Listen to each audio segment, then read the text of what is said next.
Bonjour, je vous retrouve aujourd'hui pour vous présenter le premier chapitre de la première partie du tome 1 de ma saga Oseria, qui s'intitule La puissance lunaire, où l'on retrouvera notamment Karl, dont je vous ai parlé dans le préambule. Voici ce qui est écrit pour ce premier chapitre. Karl veillait à son chevet, quand l'ancien demanda au jeune homme de s'approcher de lui. En s'exécutant, Karl entendit son grand-père murmurer péniblement. « Mon enfant, le temps est venu. Je vais bientôt mourir.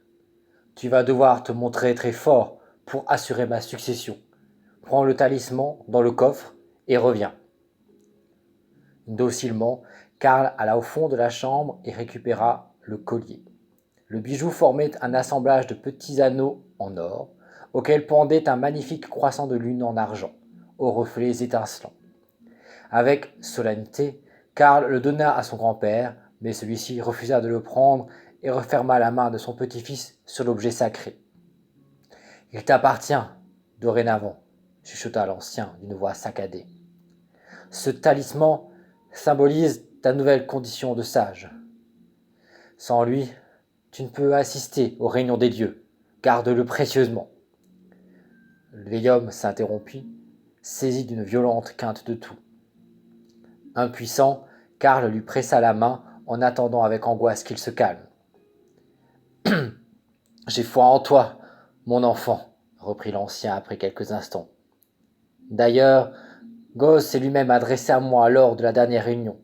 Il m'a dit qu'il avait besoin d'un nouveau messager parmi les hommes, assez digne de confiance pour porter en lui toute la puissance lunaire et assurer ainsi lui-même la paix dans l'archipel des dieux. Le roi des immortels craint de nombreuses défaillances au sein de l'ordre qu'il a établi. Il pense que la réunion des sages ne suffira plus pour préserver l'harmonie du monde. C'est pourquoi il souhaite compter sur un allié qui saura gouverner les hommes à l'aide de la puissance lunaire, pendant qu'il s'occupera de son côté de gérer les dieux. Il t'a choisi pour le représenter ici-bas. Roi et sage de Kagas, tu es l'élu.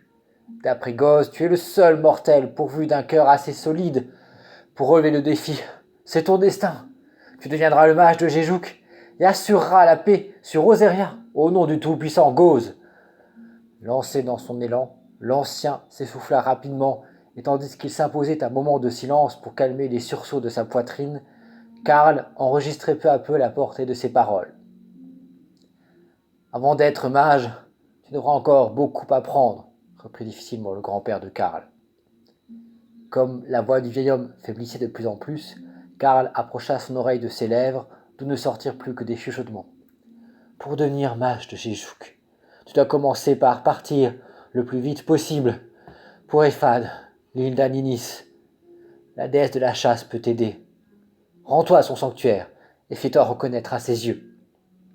Si tu obtiens sa bénédiction, Aninis te confiera le secret de la puissance lunaire et tu pourras dès lors la perfectionner.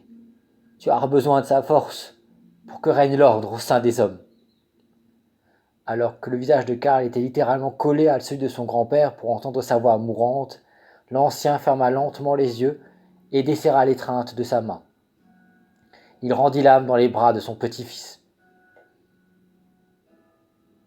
Le lendemain, Karl organisa de magnifiques funérailles et refoula courageusement ses larmes devant son peuple. Il désigna aussi Grégory, un fidèle serviteur de son grand-père, pour diriger Kagas en son absence. À l'aube du jour suivant, le jeune souverain prépara ses affaires pour voyager une nouvelle fois aux confins de l'archipel des dieux. Il s'apprêta à rejoindre son équipage quand Agnès apparut au loin, portant un petit sac en bandoulière. « Laisse-moi t'accompagner, » implora-t-elle. « Je refuse de rester là pendant que tu pars à l'aventure. » Sur le point d'embarquer, Karl regarda son ami courir vers lui en souriant. Agnès était une magicienne qu'il avait rencontrée lors de sa dernière mission sur Miwé, aussi appelée l'île des morts. Physiquement, il la trouvait ravissante. D'épais cheveux noirs encadraient son visage de nacre, et l'éclat bleuté de ses yeux lui donnait un charme irrésistible. Karl aimait ses lèvres fines, son menton volontaire, son corps plein de grâce. Moralement, elle était également dotée de nombreuses qualités. Intelligente et courageuse, elle connaissait la magie de l'eau, que lui avait enseignée sa maîtresse, Ondine. Quand il avait rencontré Agnès, elle vivait recluse sur un îlot où elle s'ennuyait.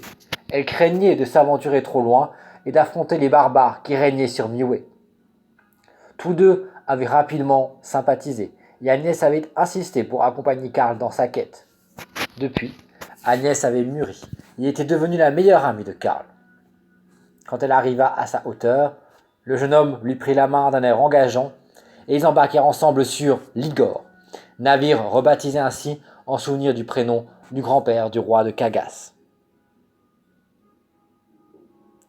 Et voilà pour aujourd'hui. J'espère que ce chapitre 1 vous aura plu. Je vous dis à bientôt pour une nouvelle audio, pour un nouveau passage de ce roman que j'espère vous faire découvrir toujours avec beaucoup de plaisir. À bientôt dans le monde fabuleux d'Ozeria. Au revoir à tous.